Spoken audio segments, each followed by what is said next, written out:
I'm Kai. I'm your intuitive love reader, aka the Mystic Siren. If you're manifesting love and abundance, I got something very special for you. I have your all-authentic and high-quality crystals blessed and ritualized by the Enlightened Guide. Black tourmaline for grounding and protection. Brazilian citrine for attraction of money and abundance. Madagascar rose quartz for attraction of love and harmonious relationship. And of course, our lucky red string bracelet with jade charm to attract love and money. PM kung paano ka magkaroon ng high quality, blessed and ritualized na crystals na to. Capricorn. Okay, tapusin na natin ang mga zodiacs. This is a Capricorn reading for the month of July. For your personal reading, kindly send me a direct message. Kamusta mga Capricorns? Before we start, I just want to announce our mid-year sale para sa ating mga crystals. The regular price for each authentic and high-quality crystal is 2,500. This mid-year, okay, yung mga naghahabol ng goals, and then, lahat ng crystal natin from 2,500 magiging 1,999 pesos na lang. Mag-a-accept ako ng pre-order hanggang July 15. Okay, pre-order to ha. So, mag-start akong mag-ship ng mga around 16, but kung makukuha natin yung mga freshly orationed crystals before the 15th, yung mga maunang mag-order, isi-ship ko kaagad. Remind ko lang, pre-order to. Ang promo natin is from July 1st. Pwede na ngayon. Today, 29 hanggang July 15. Mid-year sale natin para sa mga crystals, 1,999 from the regular price of 2,500. We have the black tourmaline for the grounding and protection, the rose quartz for harmonious relationship and to attract love, and the Brazilian citrine para sa abundance. Alright, Capricorn. So, I feel merong malaking disagreements sa partnership na to, business or love. Okay, disagreements that involves the emperor, leader, like kung sa work yan, nagkakaroon ng like disagreement dun sa masculine or boss figure. If this is a love relationship, may nakikita akong third energy here, okay, na nagdadala ng disagreement sa partnership. Kumbaga, kumakatok na yung universe. Sabi Capricorn, kailangan ng magkaroon ng malaking transformation sa relationship na to. You have to release yourself from all, lalo na ngayon Saturn retrograde hanggang June 29 up to November 15. May mga lessons na kailangan na nating matutunan. Alright? You have to release yourself from all the toxic energies and connections. Okay? Para magbigay ng room sa mas maraming blessings sa mga tamang tao para sa atin. And you have to accept na may mga bagay talagang, hindi para sa atin, no matter how much we want to keep these people and connections. Okay? May mga energies na dapat nabitiwan, third party, or mga toxic connections na nasa paligid natin. Hindi ka naman nare-reciprocate ng mga tao na to at wala namang magandang dulot, no, dun sa mga future plans na binibuild mo para sa sarili mo. Okay? Itong connection na to, nagdala ng heartbreak, disappointment, because marami ka ring mga bagay or desisyon na hindi masyadong napag-isipan, probably out of emotions, na-excite ka, natuwa ka, or whatever, sabihin natin, na-convince ka, na hindi mo masyadong na-calculate kung magiging favorable din ba sa'yo itong outcome na to. Okay? Na nagdala ng maraming overthinking.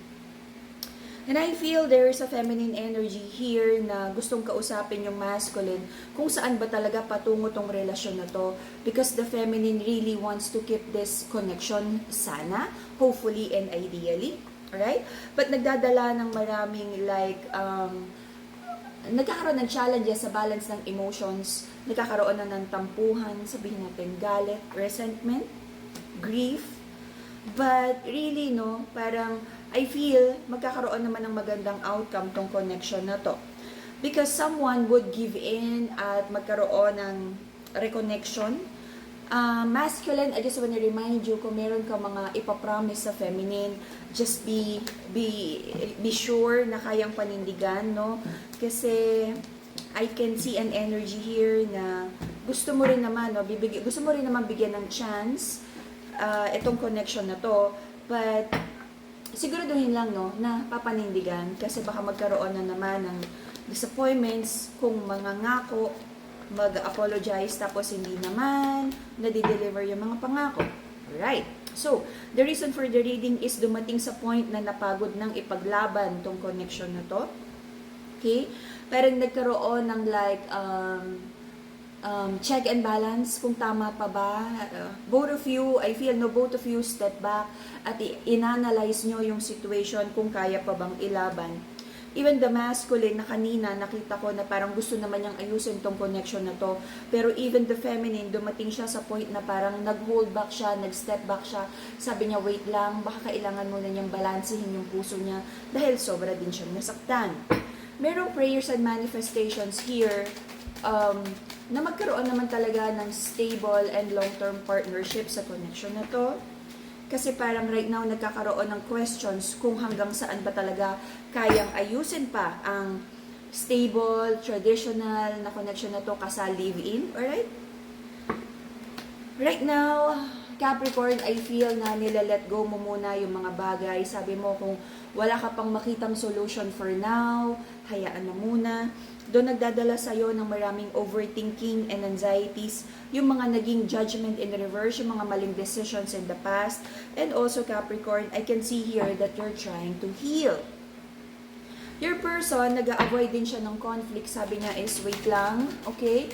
Kumbaga damage control, ayaw din niyang sumugod, no? Gusto rin niyang ayusin muna tong connection, yung like communication, gusto niyang ayusin, ano ba talaga yung dapat? Ayaw din niyang madaliin. Okay, kung ano man yung mga considerations or mga blockage sa side ng person mo, ayaw din muna niyang magmadali. Kasi feeling niya kapag pinilit na mag-usap or mag-reconnect nang hindi handa, baka magkaroon lang daw ng mas maraming conflict. For now, I feel yung person mo, Capricorn, is nag-move forward muna for now. Let's see. Meron kang fear and doubt. Ang dami mong mga overthinking. Ang dami mong hinahanapan ng sagot sa isip mo. Okay? Sobra-sobra ka pa rin nasasaktan dito sa very strong soulmate connection na to. At sabi mo is, kailan kaya mag-heal? Gusto mo nang malaman din ano ba yung mga tinuturo sa iyo ni God dito sa situation na to para magkaroon na ng wisdom and forgiveness, resolution, or whatever kung ano talaga, kung ano yung plano mo, kung ano yung mas lamang sa puso mo, no? Trust your intuition kung dapat pa talagang ipaglaban or mag-move forward na. Right. So in the next 3 months, after this reading, going in the next 3 months, I feel magkakaroon ng new perspective or taking a leap of faith. Okay? Aayusin mo yung mga focus mo. Ano ba talaga yung mga bagay na mahalaga sa'yo? Ano yung priorities? Ano yung mga dapat unahin? Okay? Doon magkakaroon ng acceptance na for now, may mga bagay na ang tiwala pag nasira, hindi ganun kadaling ibalik, no? Tulad ng dati. But there is an energy of mahihirapan really to detach from this connection. Probably baka may kasal o mga bata na involved or nag-live-in, may mga properties na kailangang, i-consider for babies, kung ano man yan. Hindi ko nakikita na magkakaroon ng maayos na pag-uusap. So, there would be like more of like stalking at pakiramdaman. At magkakaroon ng realignment of, sige, kung hindi mo na kaya talagang ayusin, hayaan muna, ilalagay muna sa ibang bagay ang focus, probably sa trabaho, sa personal development, at sa healing. Alright, tingnan natin kung meron pang clarification. Yeah, magfo-focus ka sa self-love in the next 3 months. And that would be the Capricorn July reading. Okay, PM me for your personal reading at kung paano kayo magkaroon ng authentic and high quality crystals blessed and ritualized by the Enlightened Guide. Mid-year sale, 1,999 pesos na lang for a limited period of July, from now until the July 15th. PM mo lang ako sa price reduced crystals na to. Bye-bye, Capricorn! Good news sa lahat ng nag-aabang sa ating bagong line of crystals. Ang isa sa ating pinagkakatiwalaan na healer at magaling mag-love spell na si Everlasting Alpha at kilala natin bilang Ate Joy ay naglabas na rin ng kanyang crystals. Huwag na nating patagalin. Umpisa na! Para sa lahat ng may problema sa reproductive health, para sa'yo ang Healing and Fertility Bracelet na to. Kung ikaw ay may hinihiling na blessing na pinansyal, para sa'yo ang Abundance and Protection Bracelet na to. Elephants are known to be wise and strong. Ang Lucky Elephant bracelet na to ay magdadala sa iyo ng good luck, vitality, and protection. Isa pang pampaswerte, ang Lucky Money bracelet na to ay mag-a-attract ng abundance at prosperity sa kung sino mang may suot nito. Ang lahat ng bracelet na to ay na-cleanse at naorasyonan ng ating everlasting alpha. PM me kung paano ka magkaroon nito.